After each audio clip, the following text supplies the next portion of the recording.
Commander Marcus Chun stood at the viewing window of Concordia Prime, watching the endless stars stretch across space.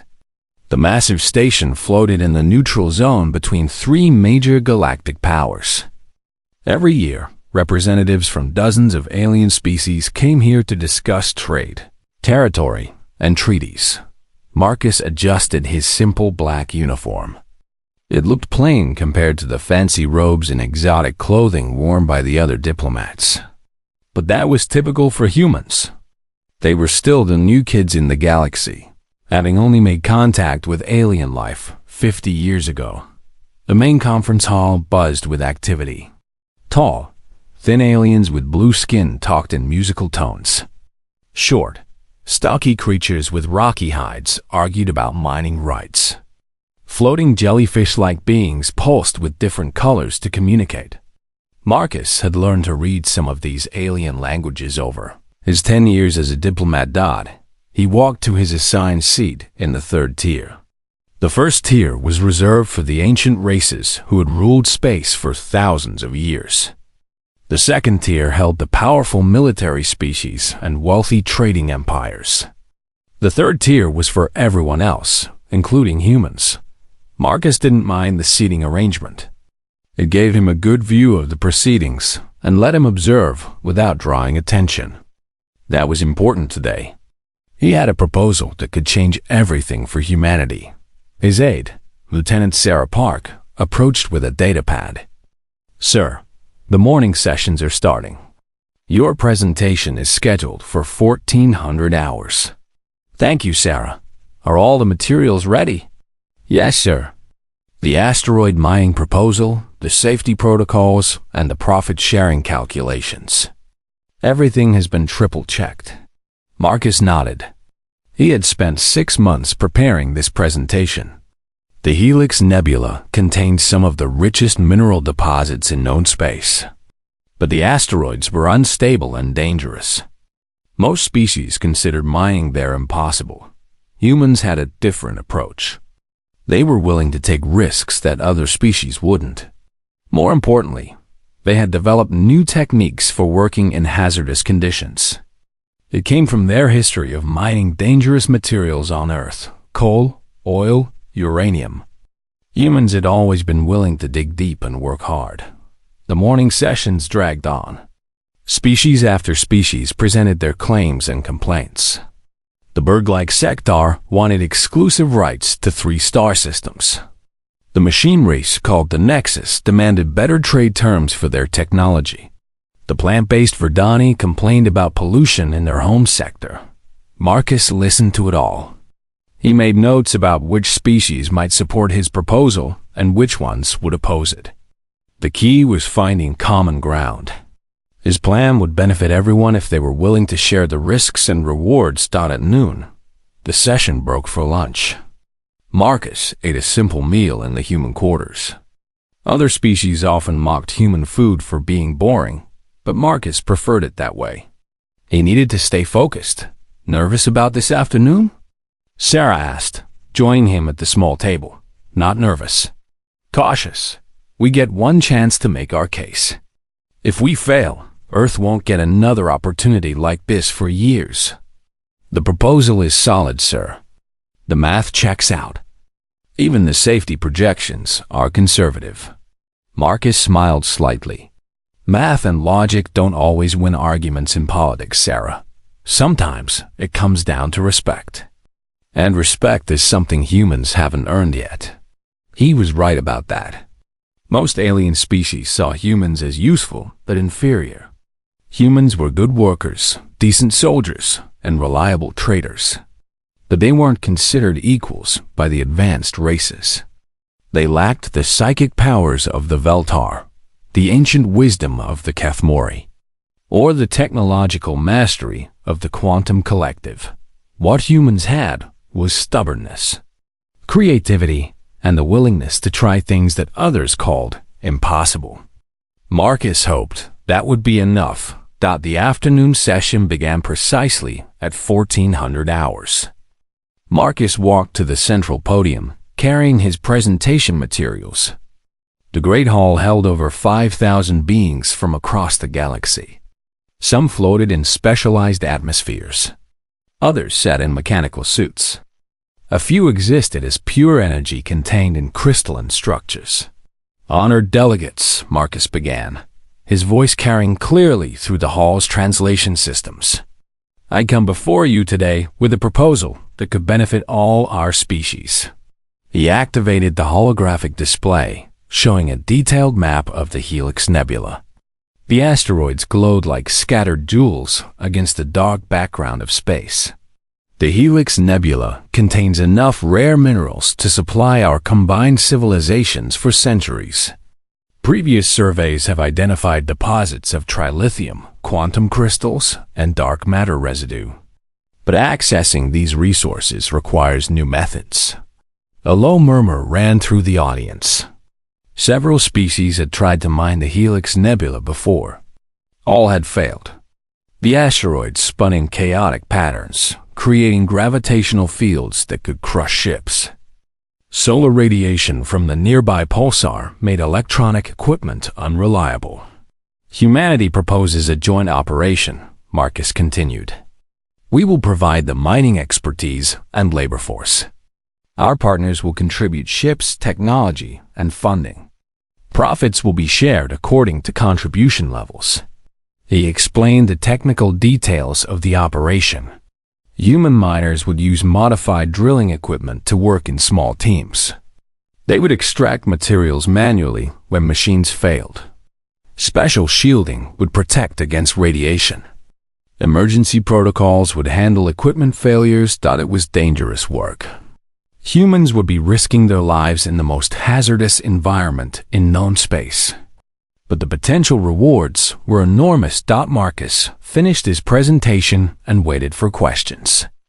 The hall remained quiet for several long seconds. Then delegates began to whisper among themselves. Some seemed interested. Others looked skeptical. A tall figure rose in the first tier. Marcus recognized Ambassador Quan of the Keth Mori. The ancient being's crystalline form glowed with soft blue light. "The human proposal has merit," Quan said in his melodic voice. "But we must consider the risks. The Helix Nebula has claimed many ships. What makes humans think they can succeed where others have failed?" "Because failure is not an option for us," Marcus replied simply. "Humans have survived ice ages, plagues, and wars that should have destroyed our species. We learn from our mistakes and adapt. The Helix Nebula is dangerous, but danger is something humans understand." More questions followed. Marcus answered each one clearly and honestly. He admitted the risks, but explained the precautions. He showed the profit calculations and timeline estimates. Everything was planned and documented. The session was going well. Marcus could see interest growing among several delegations. Even some of the first-tier species seemed willing to consider the first of the tiers. Proposal. Then everything changed. The great doors of the conference hall opened with a deep rumble. A procession of guards in gleaming armor marched in, followed by a figure that made the entire assembly fall silent. Princess Zarathul of the Veltar Empire had arrived. Princess Zarathul walked into the conference hall like she owned the entire galaxy. Her guards wore armor that shimmered with energy fields. Their weapons hummed with power that could level buildings. But all eyes were on the princess herself. She was young, only 19 years old by human standards. But age meant different things to different species. The Veltar lived for hundreds of years and matured quickly. At 19, Zarathul had already commanded fleets in 3 major battles. She had won all of them. Her skin had a pale purple tint that seemed to glow from within. Her eyes were completely black, showing the psychic power that all Veltar possessed. She wore robes of deep blue fabric that moved like liquid around her tall, slender form. Every step she took radiated confidence and authority. The Veltar Empire was one of the most powerful forces in the galaxy. They had ruled star systems when humans were still living in caves. Their technology was centuries ahead of most other species. Their psychic abilities let them move objects with their minds, read thoughts, and manipulate energy in ways that seemed like magic. Marcus watched from the podium as the princess made her entrance. The entire assembly had gone quiet. Even the ancient Keth Mori showed respect with slight bows of their crystalline forms. The Veltar demanded respect wherever they went. Princess Zarathil glided to the first tier and took a seat that had been quickly prepared for her. She waved one hand dismissively, and her guards took positions around the hall. Then she turned her black eyes toward Marcus. "Please continue," she said in perfect galactic standard. Her voice carried across the hall without any technological assistance. Psychic power made amplification unnecessary. Marcus felt the weight of her gaze but continued his presentation. He explained the human mining techniques and safety protocols. He showed the profit projections and timeline estimates. But something had changed in the room. The other delegates kept glancing at the princess, waiting for her reaction. When Marcus finished, Princess Zarathil stood up slowly. She studied the holographic display of the Helix Nebula with those black eyes. The entire hall waited in silence. Then she began to laugh. It wasn't a cruel laugh at first. It sounded almost musical, like silver bells ringing. But there was something cold about it. Something that made Marcus's stomach tighten with dread. "Forgive me," the princess said, still smiling. "I don't mean to be rude, but this presentation is quite amusing." She gestured toward the holographic asteroids with one graceful hand. The display zoomed in automatically, responding to her psychic commands. "The human calculations are quaint," she continued. "They show such enthusiasm for manual labor, but I'm afraid they've made several obvious errors." Marcus felt his face grow hot. "Your Highness, if you could specify which calculations you're questioning." "All of them," she interrupted smoothly. "The asteroid trajectory analysis is completely wrong. You failed to account for the gravitational resonance patterns. Any ship following these flight paths would be crushed within hours." She waved her hand and the holographic display changed. New lines appeared, showing complex mathematical formulas that filled the air above the podium. Marcus recognized some of the symbols, but the calculations were far beyond anything he had studied. "The safety protocols are equally flawed," Princess Zarathil continued. "Human equipment simply cannot function in the radiation levels of the Helix Nebula. Your shielding technology is centuries behind what would be required." Murmurs spread through the audience. Some delegates were checking their own datapads, trying to verify the princess's claims. Marcus felt his carefully prepared presentation crumbling around him. "But the most amusing part," the princess went on, her smile growing wider, "is the suggestion that humans could extract materials that our advanced races cannot. It's like watching children play with toys and thinking they understand engineering." Laughter began to ripple through the hall. Not the kind laugh that comes from shared joy, but the harsh sound of mockery. Species that had shown interest in Marcus's proposal were now shaking their heads or turning away. Princess Zarathil raised her hand, and silence returned immediately. "Perhaps I can demonstrate the proper way to approach this problem." She closed her eyes and extended both hands toward the holographic display. The asteroids began to move, swirling in new patterns. Her psychic power reached across space itself, manipulating the projection as if she were actually moving real objects. "The Veltar method is simple and elegant," she explained without opening her eyes. "We use psychic resonance to align the asteroid orbits. Once they're stabilized, we extract the materials using matter conversion techniques. No dangerous mining equipment. No risk to personnel. No manual labor." The demonstration was beautiful to watch. The chaotic asteroid field became organized and peaceful under her mental control. Resources flowed out of the rocks in streams of pure light. ready to be collected by waiting ships. "Of course," she said, opening her eyes and looking directly at Marcus. "This requires actual intelligence and advanced technology. Things that humans have other strengths." More laughter filled the hall. Marcus felt every eye watching him, waiting for his response. His face burned with embarrassment, but he kept his expression calm. "What other strengths do humans have?" asked a delegate from the Nexus Collective. His mechanical voice carried a hint of amusement. Princess Zarathul pretended to consider the question seriously. "Oh, humans are excellent at following orders. They make reliable workers for simple tasks. Mining operations on stable worlds, cargo transport, basic maintenance work. They're quite useful when properly supervised." The laughter grew louder. Marcus heard someone whisper about humans being good for grunt work and muscle labor. Another voice mentioned using humans as security guards or cleaning crews. "Perhaps," the princess concluded, "humans should observe how real civilizations conduct business. They might learn something useful." She sat down gracefully, folding her hands in her lap. The message was clear. The human proposal was rejected. Not just rejected. It had been torn apart and mocked in front of the most important beings in the galaxy. Marcus stood at the podium, holding his datapad with its useless calculations. Every delegation was staring at him, waiting to see how he would respond. Would he argue? Would he beg for reconsideration? Would he make excuses or promises? Instead, Marcus did something that surprised everyone. He said nothing.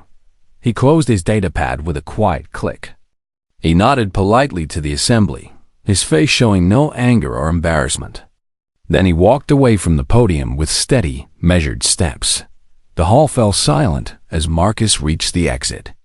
Even Princess Zarathul watched him go, a slight frown replacing her confident smile. She had expected him to fight back or grovel for forgiveness. But Marcus just left. The great doors closed behind him with a soft whisper, leaving 5,000 beings staring at the empty podium where a human had stood moments before. In the silence that followed, old Ambassador Quan of the Keth Mori tilted his crystalline head thoughtfully. "Interesting," he murmured to himself. "Most beings either attack when cornered or submit when defeated. But this human did neither." Princess Zarathul overheard the comment and dismissed it with a wave. He ran because he knew he was beaten. Typical human cowardice. But Quan had lived for 800 years and seen many species rise and fall. He had learned to recognize danger in all its forms, and the quiet ones, he knew, were always the most dangerous. Marcus walked through the corridors of Concordia Prime with the same steady pace he had used to leave the conference hall. His footsteps echoed softly on the metal floors. Other delegates and their staff members stepped aside as he passed, some whispering behind his back. Lieutenant Sarah Park caught up with him as he entered the human diplomatic quarters. Her face was flushed with anger and embarrassment. "Sir, we can't just let this stand," she said, closing the door behind them. "The princess made us look like fools in front of the entire galaxy. We need to file a formal complaint with the council." We need to pack," Marcus said quietly, moving to his desk and beginning to sort through papers. "Pack? Sir, our mission here isn't finished. The trade negotiations are supposed to continue for 3 more days." Marcus looked up at his young aide. Sarah was brilliant and dedicated, but she was also new to galactic politics. She still believed that being right was enough to win arguments. "Sarah, what did you see in that conference hall?" "I saw a spoiled princess humiliate us with lies and tricks. Her calculations might be impressive, but they don't change the facts about our mining techniques." "And what facts are those?" Sarah pulled out her datapad, ready to launch into a detailed explanation. "Our methods have been tested. They work. We've successfully extracted materials from dangerous environments that other species can't handle. The asteroid belt around Titan, the underwater mines on Europa, the volcanic extraction sites on Io. We have a proven track record. You're absolutely right, Marcus said, returning to his packing. Our techniques work. Our safety protocols are sound. Our profit projections are accurate. Then why are we giving up? Marcus paused in folding his spare uniform.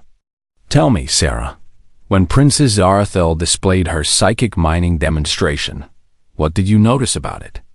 It was impressive, sir. Beautiful, even. But it's just theory. She was manipulating a holographic projection, not real asteroids. Exactly. And how did the assembly react to her demonstration? Sarah thought for a moment. They were amazed. They accepted it without question, because they wanted to believe it. The princess offered them something appealing, a way to get rich without risk or hard work. It doesn't matter if her method actually works. What matters is that it sounds better than our proposal. Marcus sealed his personal belongings in a travel case. Politics isn't about being right, Sarah. It's about perception and power. Today, we learned that humans have neither. So we just give up? Let them think we're cowards? Sometimes the best response is no response at all. Marcus moved to his communications console and began composing a message. We're not giving up. We're being smart. The message was brief and professional. Earth Command, negotiations concluded. Returning home. Recommend pursuing alternative strategies. Chun. Sarah read over his shoulder, frowning. That's it? You're not going to explain what happened. Not going to warn them about the princess's interference. What would be the point? Earth Command will receive reports from a dozen different sources. They'll know exactly what happened within hours. Adding my complaints won't change anything. Marcus finished packing and activated the departure protocols. Their ship would be ready to leave within 2 hours. Make sure all classified materials are secured. I want everything ready for immediate departure. Yes, sir, Sarah said, though her voice showed she still disagreed with the decision. As they prepared to leave. Word of the human departure spread through Concordia Prime. Most species viewed it as expected behavior. The humans had been embarrassed and were running away to lick their wounds. It was the natural response of inferior species when confronted by their betters. But not everyone saw it that way. In the diplomatic quarters of the Kathmori delegation, Ambassador Quan studied reports of the day's events. His crystalline form pulsed with soft light as he processed the information. His aide, a younger Kathmori named Shen, approached with additional data. The human delegation departed 15 minutes ago. No protests, no appeals, no demands for reconsideration. Unusual, Quan mused. How so, honored elder? In 8 centuries of diplomatic service, I have observed many species under pressure. Most react predictably. The proud ones attack. The desperate ones beg. The wise ones negotiate. But walking away in silence, that is the response of someone with a different plan entirely. Shen's crystal form flickered with confusion. Perhaps the humans simply acknowledged their inferiority. Perhaps. Or perhaps they know something we do not. In another section of the station, the trade delegation from the Nexus Collective was analyzing the day's proceedings. Their mechanical minds processed thousands of calculations per second, looking for patterns and inconsistencies. The human mining proposal contained no mathematical errors. Reported Unit 7749 to the delegation. Leader, explain. Princess Zarathel claimed their trajectory calculations were flawed. Analysis indicates they were actually more accurate than standard Veltar projections. Her correction calculations contained 17 minor errors and 3 major inconsistencies. The delegation leader's optical sensors glowed brighter. The princess was wrong? The princess was demonstrating. Her psychic mining technique is theoretically possible, but practically unworkable. The energy requirements exceed available power sources by factors of 10. Why did she present false information? Insufficient data to determine motivation. Hypothesis. Emotional response to perceived threat to Voltar superiority. The delegation leader filed this information for later analysis. The machines were not easily impressed by displays of power, whether technological or psychic. They valued accuracy above all else. Meanwhile, in the Veltar delegation quarters, Princess Zarathil was receiving congratulations from her advisors. They praised her quick thinking and decisive action in dealing with the human threat. The mining proposal was clearly designed to challenge our technological superiority, said General Korth, our military advisor. You handled it perfectly, Your Highness. The humans thought they could compete with Veltar intellect, added Counselor Vix, her diplomatic advisor. You showed them their proper place. Princess Zarathil accepted the praise, but found herself thinking about the humans' reaction. She had expected anger, arguments, or pleading for reconsideration.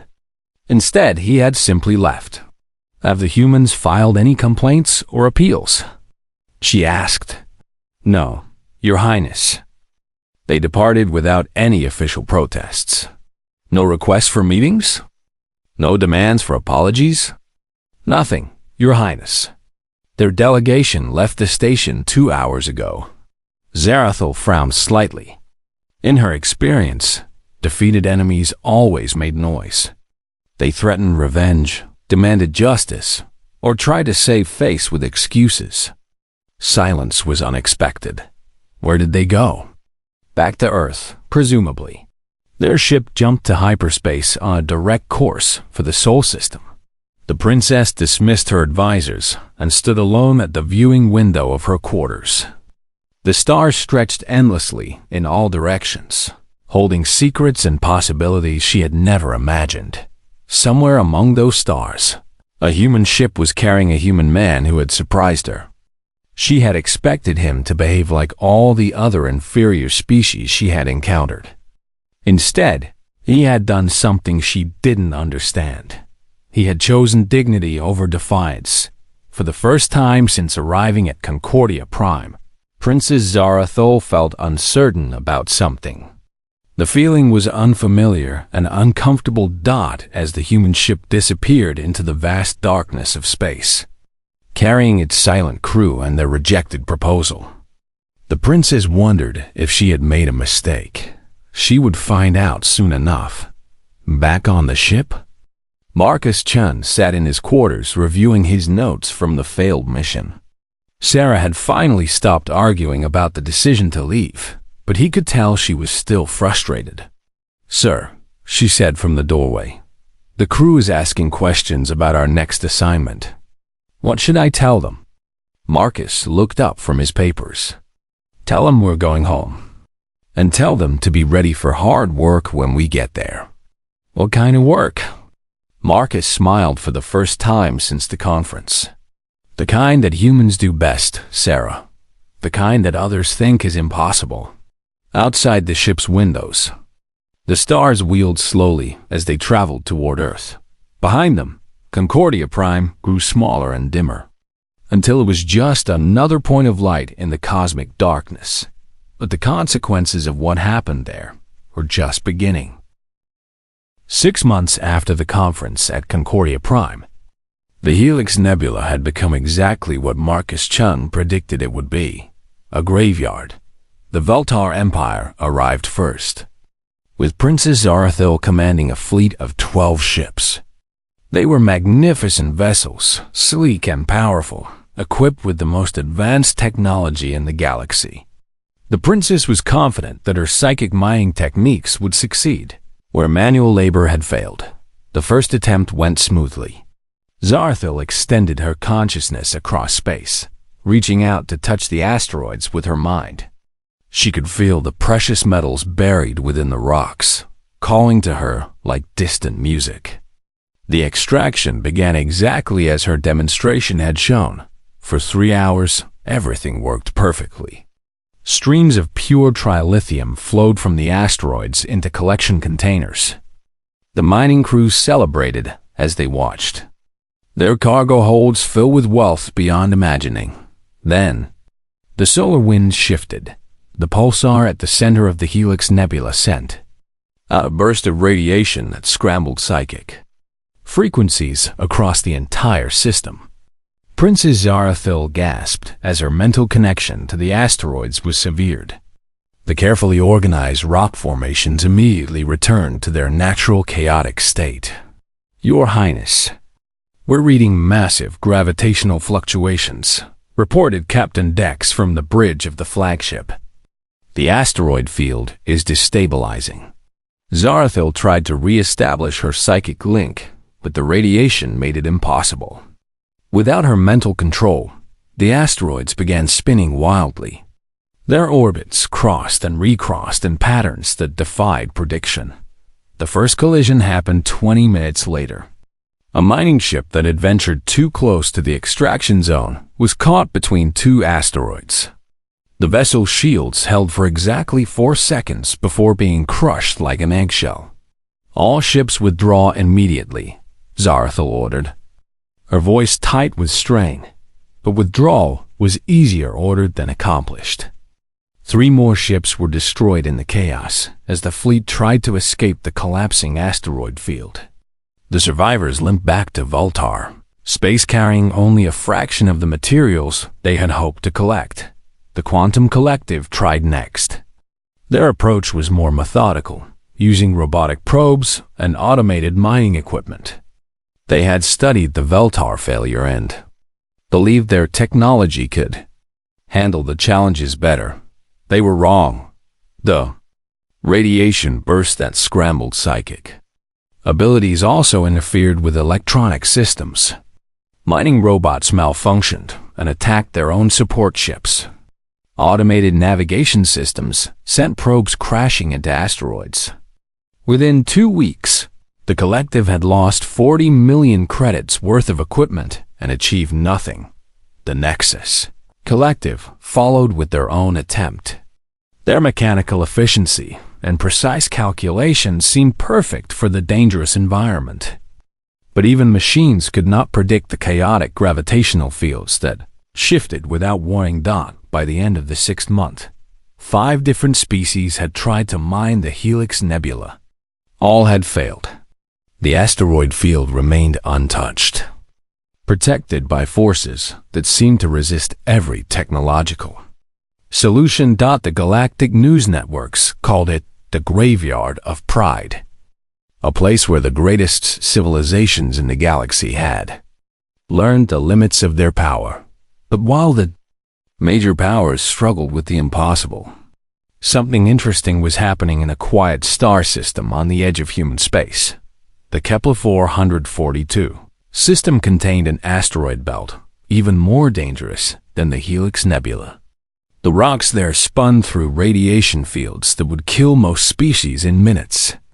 The gravitational forces were so chaotic that navigation computers simply gave up trying to plot safe courses.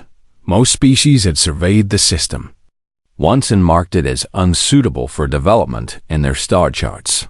Marcus Chen arrived there 3 months after returning from Concordia Prime.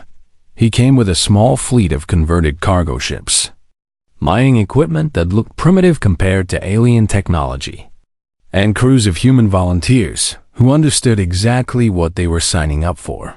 The approach was simple. Instead of trying to control the asteroids or predict their movements, the humans worked with the chaos. Small teams in heavily shielded pods rode the gravitational currents like surfers riding waves. When they found rich deposits, they extracted what they could quickly and moved on before the rock shifted again. It was dangerous work. Emergency evacuations happened daily. Equipment broke down constantly in the harsh conditions. 2 miners were injured in the first week when a support cable snapped during a radiation storm, but it worked. The human teams extracted rare minerals that had been impossible to reach using conventional methods. Their willingness to work in short bursts during brief windows of opportunity allowed them to succeed where others had failed. More importantly, they found something the surveys had missed. Deep inside the most unstable asteroids, protected by the very forces that made mining impossible, were deposits of quantum crystals purer than any found elsewhere in the galaxy. Within 4 months, the Kepler-442 mining operation was producing enough wealth to transform Earth's entire economy. The profits allowed humanity to purchase advanced technology from neutral traders. New ships, better weapons, improved medical equipment, all flowing to Earth in exchange for minerals that only humans were crazy enough to extract. The success did not go unnoticed. Ambassadors from dozens of species requested meetings with Earth's leadership. Trade offers arrived daily. Species that had barely acknowledged human existence suddenly wanted to discuss partnership agreements. But the most surprising message came from the Voltar Empire. Princess Zarathil's personal communication arrived on a heavily encrypted channel, marked for Marcus Chun's attention only. The message was formal but urgent. Commander Chun, I hope this message finds you well. Recent events in the Helix Nebula have created challenges for my empire's mining operations. Your expertise in difficult extraction scenarios would be valuable to our efforts. I am prepared to offer you a position as senior mining advisor to the Veltar fleet, with compensation at triple your current salary. Additionally, you would be granted full citizenship in the Empire and access to our most advanced technologies. Please respond at your earliest convenience. Princess Zarathil, Commander of the 7th Fleet, heir to the Crystal Throne. Marcus read the message twice before forwarding it to Earth Command with his recommendation. Then he composed a brief reply. Your Highness, thank you for your generous offer. Unfortunately, our current projects require my full attention. I wish you success in your future endeavors.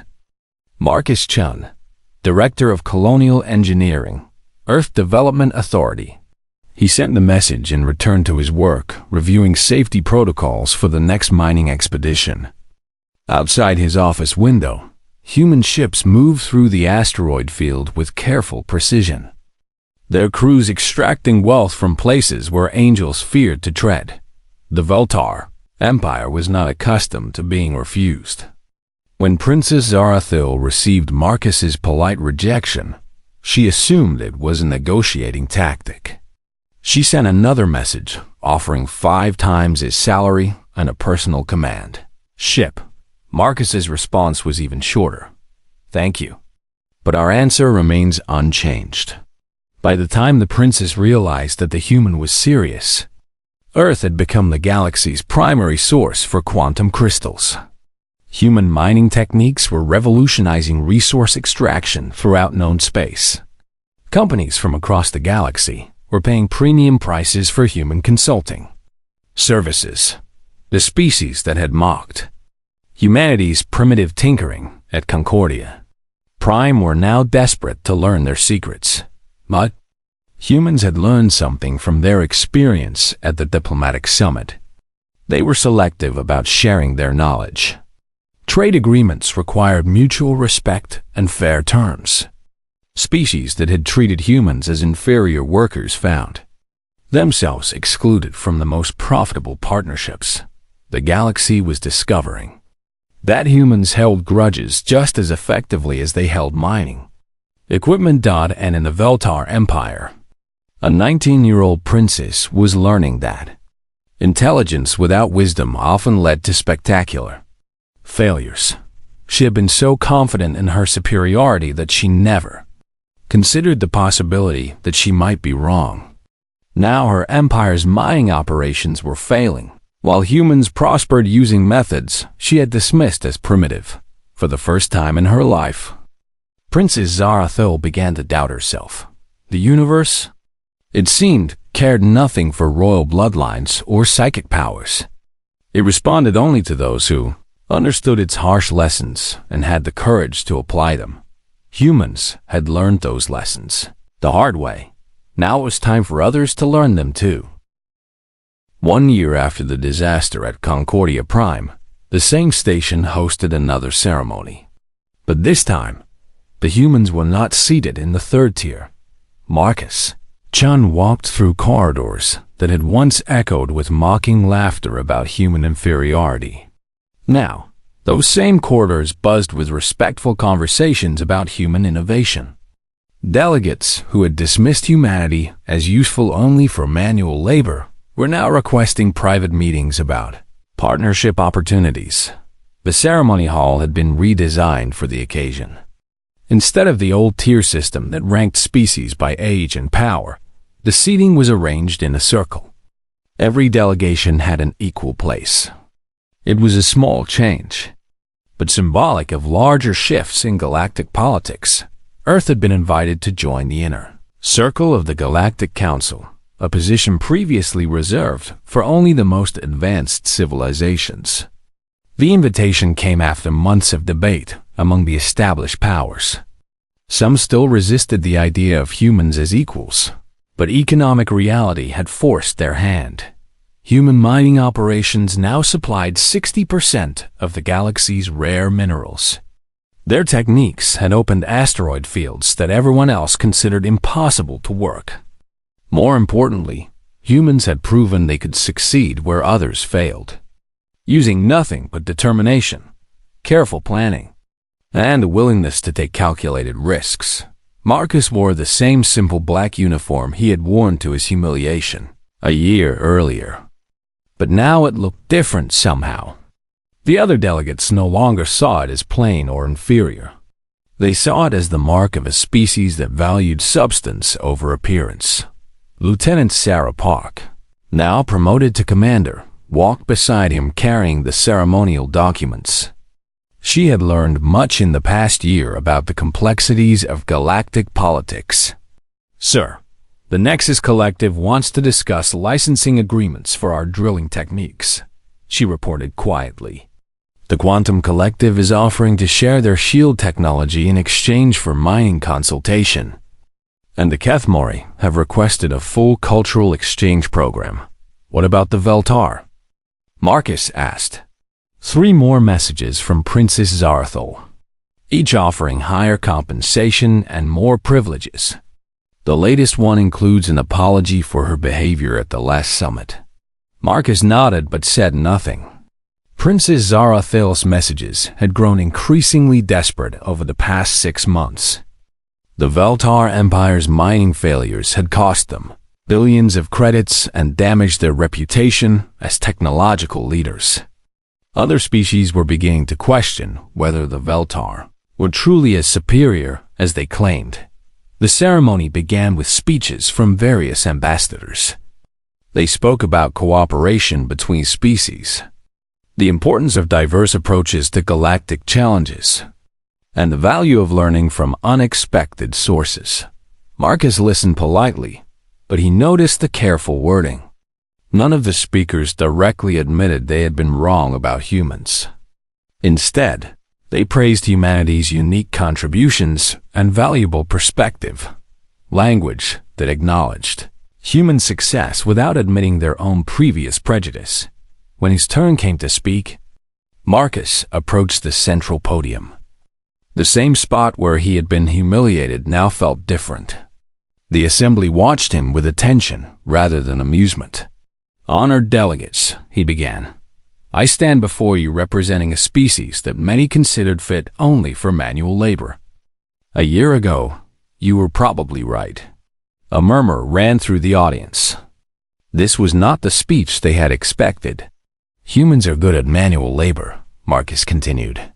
"We dig deeper, work longer, and take risks that others avoid. These traits developed because Earth is a harsh world that demanded such qualities for survival." He paused, looking around the circular seating arrangement that faces both familiar and strange. "But we learned something important from that harsh world. The universe doesn't care about your technology, your psychic powers, or your ancient wisdom. It only cares about results. And results come from understanding the problem clearly, planning carefully, and having the courage to do what needs to be done. The hall remained silent. Even the usually restless delegates sat perfectly still. A year ago, Princess Zarathul demonstrated that Veltar technology could solve problems that human methods could not. Her demonstration was beautiful and impressive. It was also impossible to implement safely. Marcus activated a holographic display showing mining operations in the Kepler 442 system. Human teams could be seen working in conditions that would kill most other species. Human methods are not beautiful. They're messy, dangerous, and require constant vigilance. But they work because they accept the universe as it is, rather than trying to force it to be what we want. The display showed extraction operations that had been running continuously for 8 months. Millions of tons of rare minerals flowing to markets across the galaxy. We invite all species to learn from our experience, just as we hope to learn from yours. But partnership requires mutual respect. It requires acknowledging that different approaches can be equally valid, even if they don't match our own preferences. Marcus concluded his speech and returned to his seat. The applause was respectful but subdued. His words had been carefully chosen to avoid humiliating anyone while making his point clear. After the ceremony, delegations approached Marcus with various offers and requests. The Nexus Collective wanted technical specifications for human mining equipment. The Quantum Collective offered to share their most advanced technologies in exchange for consultation services. Several smaller species requested Earth's support for their own mining ventures. Marcus handled each conversation politely but carefully. Earth was no longer desperate for recognition, which meant they could be selective about partnerships. The most significant conversation came near the end of the reception. Princess Zarathul approached him alone, without her usual entourage of guards and advisors. She looked different than she had a year earlier. The arrogant confidence was gone, replaced by something Marcus had never seen in a Veltar: genuine humility. "Commander Chun," she said quietly, "I owe you an apology." "Your Highness, that's not necessary." "It is necessary," she interrupted. "I humiliated you in front of the entire galaxy because I was threatened by something I didn't understand. I acted like a child who breaks toys rather than sharing them." Marcus studied her face. The black eyes that had once radiated superiority now showed uncertainty and perhaps a touch of fear. "May I ask you a question?" She continued. "Of course. How did you know? How did you know that your methods would work when mine would fail?" Marcus considered his answer carefully. "Your Highness, you assume that intelligence alone could solve any problem. Your psychic abilities are impressive, and your technology is advanced far beyond ours. But engineering isn't about having the best tools. It's about understanding the problem completely and choosing the right approach for the specific conditions. But your approach was so crude: manual extraction, dangerous working conditions, constant equipment failures. How could that be superior to elegant psychic manipulation?" "Because the universe is crude," Marcus replied simply. "Asteroids don't care about elegance. Radiation doesn't respect psychic power. Gravitational forces follow mathematical laws, not royal commands." Princess Zarathul was quiet for a long moment. When she spoke again, her voice was barely above a whisper. "My empire's mining operations have failed in 7 different systems. Each time, we've tried to force our methods to work rather than adapting to conditions. We're losing ships, crews, and credibility. What will you do about it?" "I don't know. That's why I keep asking for your help. The Veltar Empire has ruled space for millennia based on our technological and psychic superiority. If we can't maintain that superiority, what are we?" Marcus looked around the reception hall at the dozens of species mingling and talking. "You're one civilization among many. each with your own strengths and weaknesses. There's no shame in that, Your Highness. The shame comes from refusing to learn from others. Is that a human trait? The willingness to learn from everyone? It's a trait of any species that survives long enough to develop it, Marcus said, echoing his earlier words. Humans learned it because we had to. Earth is a dangerous world, and dangerous worlds teach hard lessons quickly. Princess Zarathul nodded slowly. Would you be willing to teach those lessons to the Valtar? Marcus smiled slightly. I think, Your Highness, that the universe is already teaching them. The question is whether your people are ready to listen. As the reception continued around them, the princess and the human engineer talked quietly about mining techniques, safety protocols, and the humbling experience of learning that the universe had its own rules. For the first time in her life, Princess Zarathil found herself genuinely curious about the perspective of a species she had considered inferior. And for the first time since Concordia Prime, Marcus felt that his earlier humiliation had served a purpose. The galaxy was slowly learning that strength came in many forms. Raw power was one kind of strength, but patience, persistence, and the wisdom to adapt were equally valuable. Humans had spent 50,000 years learning those lessons on a harsh world that demanded them. Now they were teaching those same lessons to civilizations that had never needed them. Before, the student had become the teacher, not through conquest or dominance,